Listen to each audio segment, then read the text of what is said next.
Second Lieutenant Elisha Kavana was the most educated, most ambitious, reserved Sanders-trained officer in Tanganyika Rifles. The question that is being asked today is that was he the de facto leader of the East African mutiny of 1964? Very few people know about the mutiny of the armies of Tanganyika, Uganda, and Kenya that took place in 1964. It was always referred to as a mutiny because it was more of an uprising by discontented officers. This was not a coup d'etat, which referred to complete changeover of government. The mutiny of the soldiers of Tanganyika, Uganda, and Kenya shortly after independence did send shockwaves across the world. Military coups were beginning to take shape in many African countries. In Congo, Patrice Lumumba was killed in January 1961. In Togo, President Olympio was assassinated in January 1963. And in Zanzibar, the revolution took place on January 12, 1964, in which thousands of people were killed.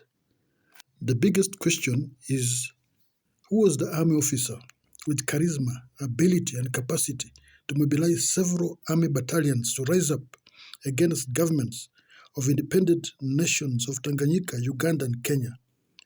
What was his rank? What was his educational qualification? The mutiny came shortly after the revolution in Zanzibar, led by a man called John Okello.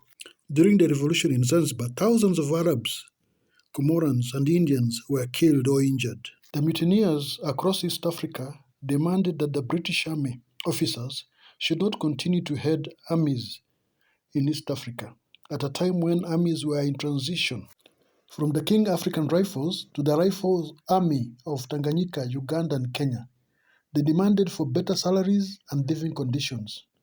Among the questions being asked today is how, in an age where technology had not spread like today, where we have social media, information could have spread so rapidly across East Africa. Another question that is being asked today is that was there any connection between Zanzibar revolution and the mutinous soldiers of East Africa? There were salient issues that were critical in explaining the mutiny in all the countries in East Africa. The most important point was that the army command structure in East Africa was still intact. The command structure was headquartered in Nairobi for the region. The regional army commander was Major General Ian Freelander, who headed the army from 12th December 1963 to 28th November 1964. He was based at what is now Army Headquarters, Nairobi. In Tanganyika, the army commander was Brigadier Douglas Sholto, while in Uganda, the commander was Lieutenant Colonel Chain. It should be recalled that President Nyerere once proposed to Dr. Milton Obote before Kenyan independence that the armies of Tanganyika and Uganda should merge. This was rejected by Lieutenant Colonel Chain, the commander of the Uganda army. This idea was rejected because Lieutenant Colonel Chain advised Dr. Milton Obote that the Tanganyika army was full of indiscipline. Dr. Obote heeded the advice. Later, it was the soldiers of the Tanganyika Rifles who spearheaded the mutiny across East Africa. It should also be observed that the signal unit or system across East Africa were linked together to the several battalions in the region. It should be observed that when problems started in Kolito Barracks, now Lugalo, it was quickly spread to the army detachment in Tabora and Nachingwea. The signals were also picked up by the soldiers of the 1st Battalion Ugandan Rifles, which is based in Jinja. This was a sizable military barracks and the biggest in Western East Africa. The mutiny later spread to the 11th Battalion Kenya Rifles, which was based at Lanet, Nakuru. Most soldiers in other army detachments and barracks in Kenya were serving in northeastern province where there was ongoing shifter wars. Still further, the question at hand is that who were the ringleaders of the mutiny? Most of the senior officers, mostly those who served as non-commissioned officers and were promoted, had served in different barracks across East Africa or had been trained in the different army cantonments in the region. They are buddies in drinking places like Makenge or Makenke that was common in Uganda. One man who was attempted to explain who the ringleaders were was Colonel Kashmir Amin, a Tanzanian army officer of Asian descent from Tabora. At the time of the mutiny, he was the duty officer in charge with the rank of a captain at Kodito Army Barracks. His full names were Amenullah Kashmir, a man who experienced the worst part of the mutiny, perhaps because of his skin color. He preferred to use the name Amin Kashmir instead of Amenullah. He was born in Tabora in 1935. He joined the Tanganyika Army in July 1957 when the army was part of the King African Rifles. He got his training at the Farmers School of Infantry at the 4th Battalion King African Rifles. Among his trainers were Sergeant Idi Amin. He then proceeded to the British Military College at Sandhurst, where he completed the cadet course. He was later commissioned as first lieutenant. He was among the first people to hold the rank after leaving Sandhurst. The other were Elisha Kavana, who had graduated from Makerere University with Bachelor of Science from the University of London, and perhaps he was the most educated among the commissioned officers in East Africa. The others were Muricho Hagai Sarakikia, who later became the first Chief of Defense Forces of the Tanganyika Rifles and later Tanganyika People's Defense Forces. And then there was Alexander Nyerere, who at midnight on December 1961 hoist independent Tanganyika flag on the peak of Mount Kilimanjaro, which was christened Uhuru. According to Colonel Amin Kashmir, trouble started brewing in the army 1 year after independence. On numerous occasions, after being promoted to the rank of captain, he had applied to the office of Brigadier Douglas Sholto to be facilitated for a management course at Mons Military College in Britain. He was informed that the course was reserved for officers, with a rank of major and above. However, he observed that when Second Lieutenant Elisha Kavana, an officer junior to him, applied, he was given permission to travel to Mons College. According to him, it was observed that when Elisha returned from Mons College in December 1963, he took a month-long leave where he visited Tabora and Achungwea, where the 2nd Battalion and Detachment of Tanganyika Rifles were stationed. Later, Kavana traveled, apparently for the same reason, to Nairobi, Kenya, Jinja, and Kampala, where he met with soldiers from the barracks. It is not clear whether Idi Amin was among the officers that he met. It should be noted that when the mutinous soldiers started the mutiny in Jinja in Uganda, they insisted that Idi Amin should negotiate for them. However, this was rejected by Colonel Chain, the commanding officer of the Uganda Army. Instead, Dr. Milton Obote sent Felix Onama to negotiate with the soldiers. Felix Onama was rejected, and instead he was put in one of the cells at the quarter guard of the 1st Battalion Ugandan Rifles. It was not until the end of the mutiny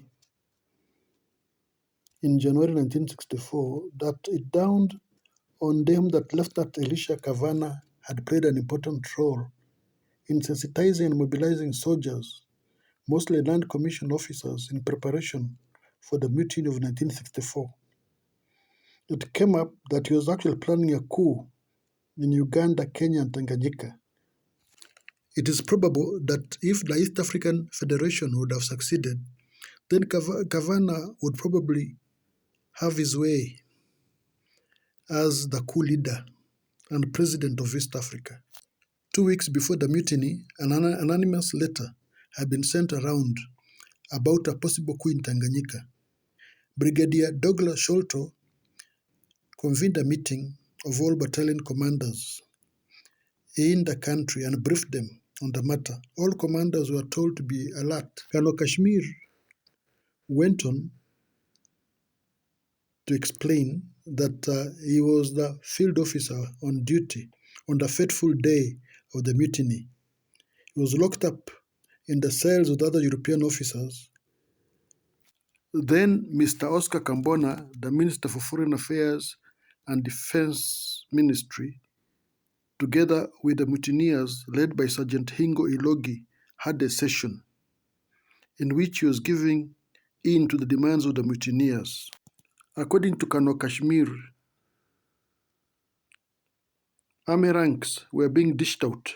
Captain Mrisho Sarakikia was appointed colonel and made commander, while Captain Kavana was promoted to major and made the deputy army commander of the Tanganyika Rifles and later Tanganyika People's Defense Forces. Sergeant Hingo Ilogi, a non-commissioned officer and who mobilized the army mutiny in Tanganyika, played an important part in making army choices. Mr. Oscar Kambona had sometime in 1963 had a beef with Brigadier Douglas Sholto over his plans to send youth from Tanganyika Africa People's Union to Israel for military training. This was rejected by Brigadier Douglas Sholto, who insisted on following army procedures for recruitment. Perhaps Oscar Kambona looked for an opportunity to have his way in the army command structure. This was later used against him when he, Kambona, had problems with President Nyerere at the beginning of 1965, when Kambona became more independent-minded and did not agree with Julius Nyerere's politics of socialism. Oscar Kambona was once Elisha Kavana's teacher at Tabora Secondary School, where he served as a teacher and where he launched his career into politics. Oscar Kambona was too pleased to give in to the demands of the army mutineers as a payback to Brigadier Douglas Sholto. He made arrangements for European officers to be put in planes and sent to Nairobi en route to Britain. Captain Kashmir was placed in the plane together with European officers due to the fact that he was a nation and was seen as a foreigner despite having been born in Tabora. Colonel Kashmir came back to Tanzania after the mutiny was crushed by British soldiers. Another account on the role played by Elisha Kavana was given by British officers who were placed in cells in another room within the quarter guard. And this one confirmed the suspicion about Elisha Kavana. Elisha was identified by mutineers leaders, especially Sergeant Hingo Ilogi, and released from the cells after agreeing with Oscar Kambona. Elisha Kavana did not survive for long after the purging that took place in the army. A battalion of Nigerian army soldiers arrived in Tanzania to train the new Tanzania army during the month of March 1964. Many soldiers in the Tanganyika Rifles lost their jobs. The leaders of the mutiny were given varying length of time in prison. As for Elisha Kavana, he was never convicted. Major Kavana was never heard of again after being released from the army post. Kavana, a star student at Tabora Boys Secondary School and later Alliance School in Tanzania, and later at Makerere University, ended his career on a disappointed note. As for Mrisho Hagai Sarakikia, he continued to serve the Tanzania People's Defense Army until he retired in 1974 at the rank of Major General. Colonel Kashmir Amin also retired in 1974 as the Quartermaster General of the Tanzania People's Defense Forces. Both have their history cut out in the development of the modern Tanzania People's Defense Force, acclaimed one of the best armies, highly disciplined and service-driven. The army also participated in training freedom fighters in the countries of Zimbabwe, Namibia, Southern Africa, Mozambique, and eventually contributed to the overthrow of the regime of Idi Amin in Uganda. Kindly subscribe, comment, and give a like if you do appreciate. Thank you.